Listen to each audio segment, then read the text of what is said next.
What I want to talk to you about today is what we call doing relationship-based organizing. It's creating one-on-one connections with people around their passions, around their purpose, around their values, around their interests. It's about coming to understand and know people and figuring out who has influence, who can move others, what are their motivations, and it starts with the personal relationship and the relational meeting. This is going to feel a little bit, when doing this well, like going on a good date. You're not on a date, but it will feel a little bit like going on a good date. When you're in a relationship-based meeting with somebody, it will feel like that kind of personal connection. This is not just a business meeting. It's not transaction. It's connecting. It's getting to understand that person, getting to know that person's passions, their story. And the way to get there is by being willing and open to sharing some of yourself. And what I'm going to encourage you to learn to do is to tell your story.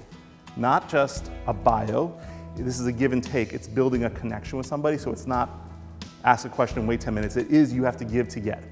I'm looking to create the dynamic with the person I'm talking to that says it's okay to open up.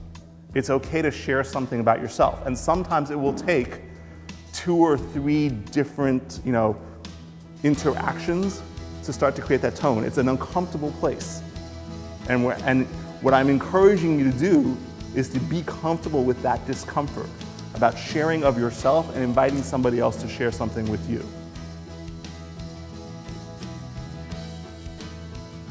So if you're on a campus and you're trying to organize a pro-Israel event, you're not looking for, maybe you are, but you're not necessarily looking for personally connecting with all 20, 50,000 people on some campuses to come to a pro-Israel rally or to come to an educational event.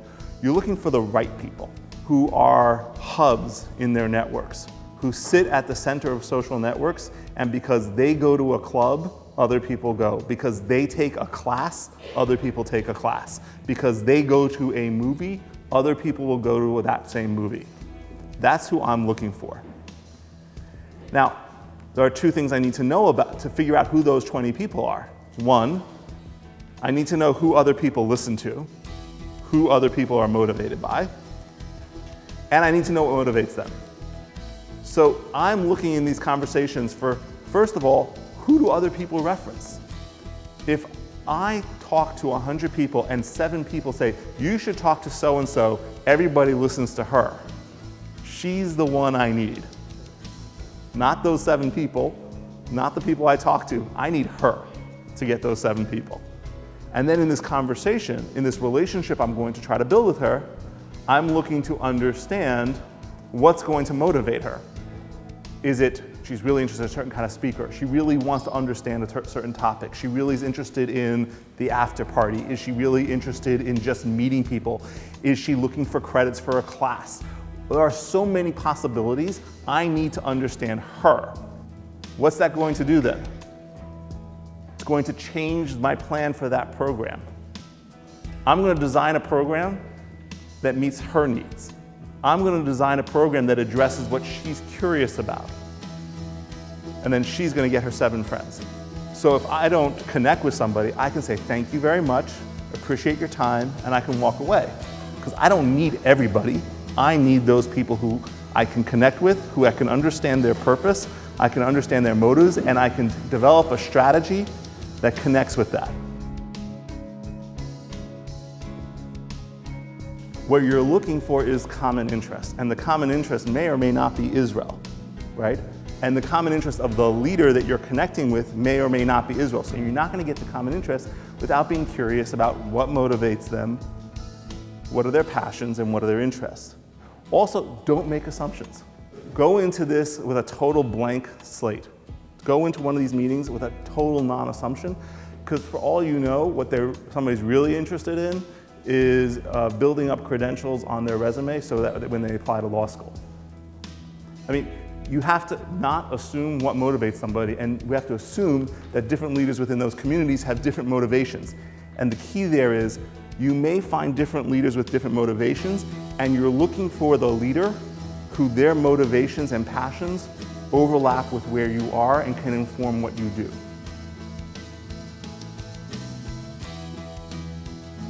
What happens if a meeting goes well? Thank them for their time, and then you follow up. Afterwards, you'll send them a note, thank you for your time. Maybe a week later, maybe 2 weeks later, maybe a month later, you come back and say, you know, I really thought a lot about what you said about why you love Israel. And I think this program we're doing might be interesting to you. I really thought a lot about what you said, and I think you might be interested in this thing we're working on. Or better yet, in your follow-up, you know, I'm working on this program, I would love to get your input and advice about what you think would make it interesting. That's all in the follow-up. It's not in the first meeting. You want to be transparent about what you're trying to do. This is not the secret cabal of pro-Israel activists. This is open, this is transparent. You are like, this is what I'm here to do. To the extent that you're honest and open and authentic, you will get honesty and openness back. And every time you have one of these conversations well, you will have more information about who's connected to who has what interests, who has what passions, more information that will allow you to do a better strategy, a better plan, and produce a better result.